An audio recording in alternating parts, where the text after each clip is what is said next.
কুমিল্লায় অনুমোদনহীন ও অরক্ষিত রেল ক্রসিংগুলো দিন দিন মৃত্যু ফাঁদে পরিণত হয়েছে। লেভেল ক্রসিংয়ে গেটম্যান এবং গেট না থাকায় প্রতিনিয়ত ঘটছে দুর্ঘটনা। এছাড়া সড়কপথের যানবাহনের সঙ্গে ক্রসিংয়ে ট্রেনের সংঘর্ষে কিংবা ট্রেনে কাটা পড়ে বাড়ছে প্রাণহানি। রেল ক্রসিং সুরক্ষিত করতে প্রশাসন বারবার প্রতিশ্রুতি দিলেও কোনো ব্যবস্থা নেয়নি।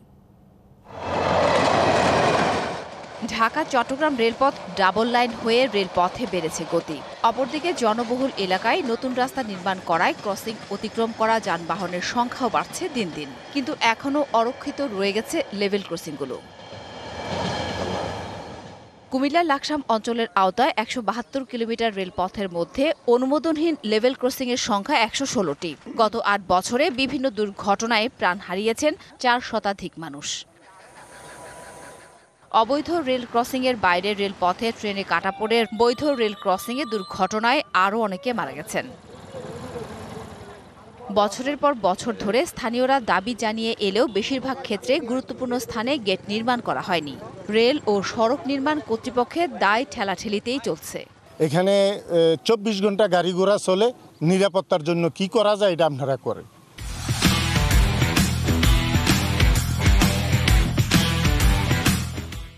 তখন তারা বলতেছে যে না, এটা আমাদের ডিজাইনে নাই। ব্যস্ততম রাস্তার মধ্যে রেল যখন আসে তখন অনেক সময় অনেকের ব্যাঘাতের জন্য প্রায় অ্যাক্সিডেন্ট ঘটে থাকে।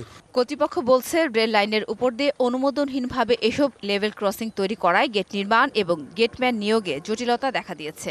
অনুমতি না নিয়ে যত্রতত্র রাস্তা না করার জন্য যদি করার প্রয়োজন হয় তাহলে ওভারপাস বা আন্ডারপাস চাইলে আমরা সেটা করে দেব। রেল কর্তৃপক্ষেরই এটা দায় দায়িত্ব নেওয়া উচিত।